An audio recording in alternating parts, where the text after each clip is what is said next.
Karena beda nih mental seseorang yang siap menjadi guru dan juga enggak gitu ya. Biar apa? Biar asesor itu bisa memulai wawancara tersebut dengan enjoy ya, dengan mood yang baik sehingga wawancara akan berlangsung dengan enjoy gitu. Asesor ingin menguji konsistensi kita dalam jawaban. Apakah sama antara hasil wawancara dengan apa yang kita tulis? Kalau misalkan ada masalah kasus serupa bisa dicegah. We are the Learner Teacher, komunitasnya guru untuk belajar dan bertumbuh. Assalamualaikum warahmatullahi wabarakatuh. Selamat datang di segmen Calon Guru Belajar by the Learner Teacher. Segmen ini akan membahas serba-serbi yang perlu dipelajari untuk menjadi calon guru idaman. Di episode ini kita akan membahas mengenai persiapan wawancara PPG Prajabatan. Sebelumnya saya ucapkan selamat buat rekan-rekan yang sudah lolos di tahap selanjutnya. Dan semoga dengan adanya video ini, the learners bisa mempersiapkan diri untuk tahap wawancara PPG Prajabatan lebih baik lagi. Silahkan bantu kami, support kami dengan subscribe channel ini dan juga like video ini jika bermanfaat, share ke rekan kalian yang membutuhkan, dan rekan-rekan bisa menyampaikan pernyataan ataupun pertanyaannya di kolom komentar. Buat rekan-rekan yang mau join di grup Telegram kami mengenai komunitas The Learner Teacher, silahkan join di deskripsi video di bawah ini. By failing to prepare, you are preparing to fail. Benjamin Franklin. Oke, untuk lanjut ke tahap wawancara PPG Prajabatan ini, rekan-rekan bisa mempersiapkan beberapa hal berikut. Dari yang pertama adalah siapkan mental, ya. Karena beda nih mental seseorang yang siap menjadi guru dan juga enggak gitu ya. Rekan-rekan harus sadar bahwasanya rekan-rekan itu akan menjadi seorang guru. Dengan apa? Dengan cara bagaimana rekan-rekan bisa melihat lagi esai ya yang pernah the learners bikin di tahap sebelumnya ya kan, kemarin sudah bikin esai gitu kan, dan lihat lagi poin A. Nah, di poin tersebut kan ditanyain tuh bagaimana motivasinya, kemudian tantangan yang dihadapi, dan seterusnya. Nah, itu benar-benar harus diresapi gitu. Karena cara menjawab orang yang benar-benar siap itu beda gitu. Yang siap mental menjadi guru itu berbeda.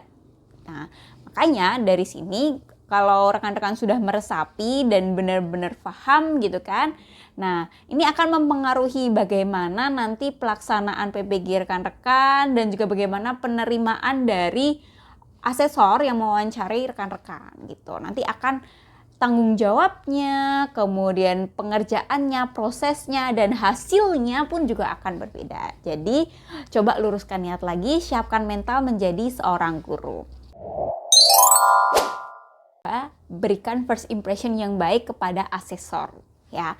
Nah, first impression ini penting banget the learners. Biar apa? Biar asesor itu bisa memulai wawancara tersebut dengan enjoy ya, dengan mood yang baik sehingga wawancara akan berlangsung dengan enjoy gitu. Dan kita pun bisa memberikan jawaban-jawaban yang bikin mood asesor itu bagus gitu.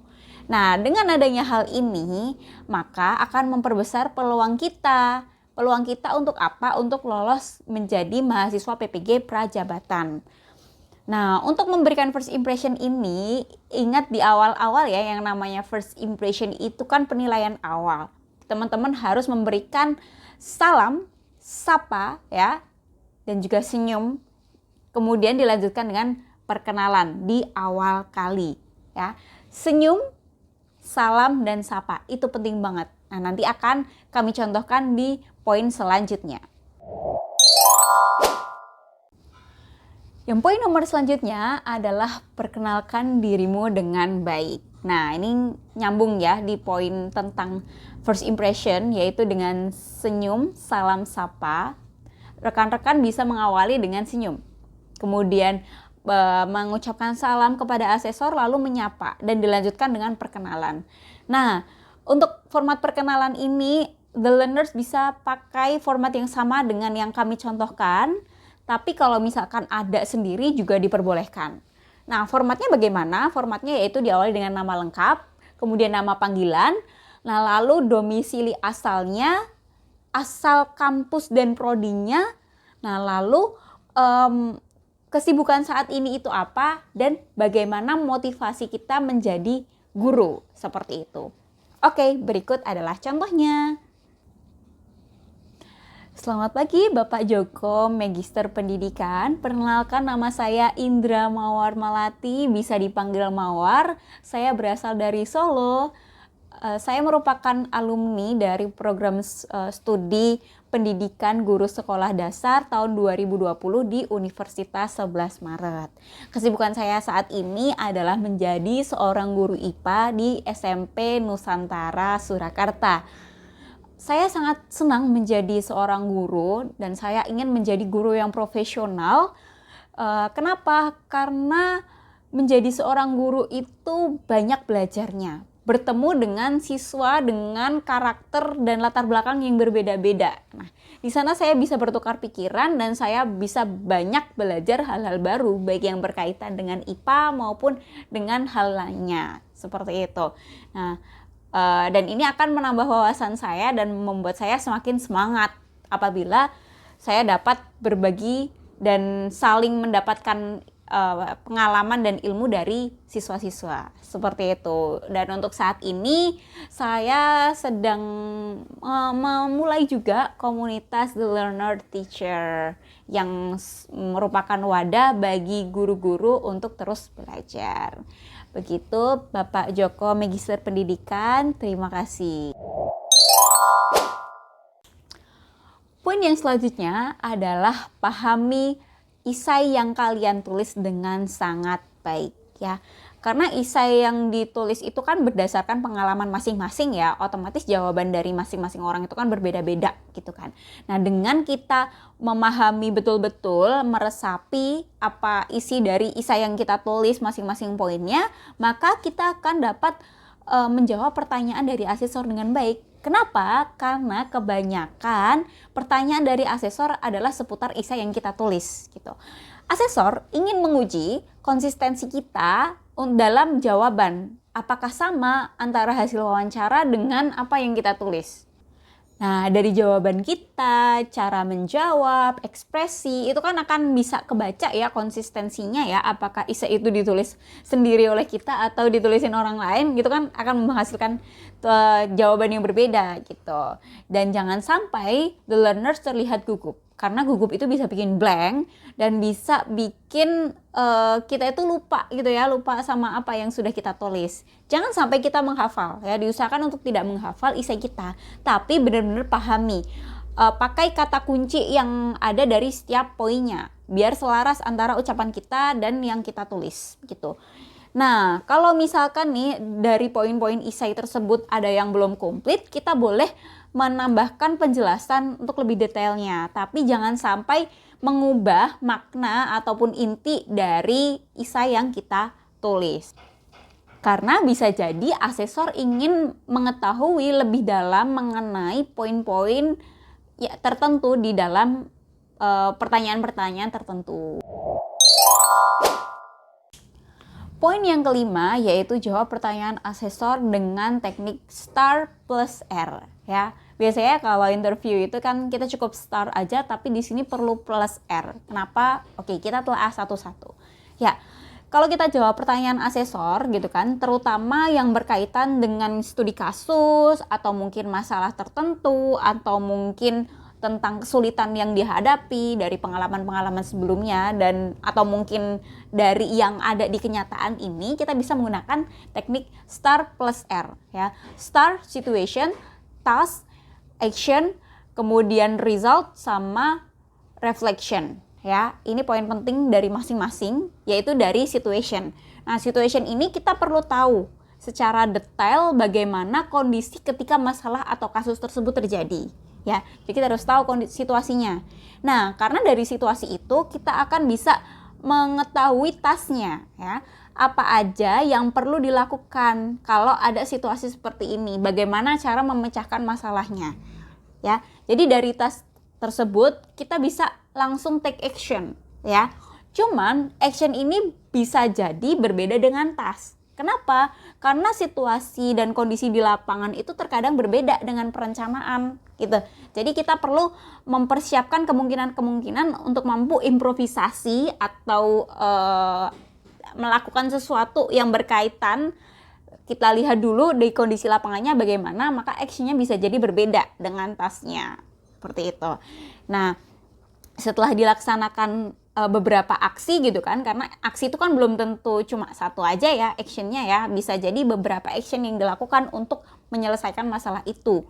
Nah, di akhirnya kita akan mendapatkan suatu hasil. Misalkan pihak-pihak terkait bagaimana, apakah sudah berdamai atau yang lain sebagainya gitu. Nah, dari result ini jangan berhenti sampai di sini, tapi sampaikan juga reflection atau evaluasi bagaimana ya. Kalian pikirkan lagi dari awal situasi sampai di akhir ya. Apakah kira-kira kalau misalkan ada masalah kasus serupa bisa dicegah? Atau mungkin dari masalah dan kasus ataupun kesulitan serupa itu bisa diatasi lebih efisien lagi, lebih efektif lagi, seperti itu. Jadi teknik STAR plus R ini penting banget ya. Mulai dari situation, task, action, kemudian result, lalu reflection. Begitu the learners. Poin yang selanjutnya yaitu adalah memastikan bahwasanya bagaimana solusi apabila ada tantangan maupun hambatan, misalkan kita diterima PPG Prajabatan. Misalkan nih, pertanyaannya adalah kalau misalkan kita diterima PPG Prajabatan sedangkan kita sudah menikah, bagaimana dengan suami, bagaimana dengan anak? Nah, silakan dijawab berdasarkan situasi dan kondisi masing-masing, dan jawaban ini pasti beda-beda. Yang penting adalah tidak menyulitkan satu sama lain gitu. Apakah misalkan suami dan anaknya diajak pindah untuk bekerja di kota tersebut dan lain sebagainya. Itu silakan dipikirkan kemungkinan-kemungkinan jika harus terjadi hal tersebut. Poin selanjutnya adalah apabila asesor meminta saran ataupun masukan di akhir wawancara PPG Prajabatan, maka silakan memberikan saran atau masukan yang membangun, yang sekiranya itu tuh meyakinkan asesor bahwasanya kalian itu adalah mahasiswa PPG Prajabatan yang layak, seperti itu. Jadi misalkan nih the learners memberikan masukan bahwasanya saya sangat senang gitu kan. Diawali dari pendapat, saya sangat senang adanya PPG Prajabatan ini karena bisa meningkatkan kompetensi sebagai guru. Nah, harapan saya adalah PPG Prajabatan ini bisa terlaksana dengan baik, bisa merata di seluruh Indonesia sehingga dapat memunculkan wajah baru pendidikan di Indonesia dengan sangat baik. Nah, itu adalah salah satu contoh saran yang bisa disampaikan. Nah, nanti bisa direfleksikan dan disesuaikan dengan preferensi masing-masing. Poin yang terakhir adalah jangan lupa latihan. Nah, kenapa? Karena latihan itu penting banget the learners ya.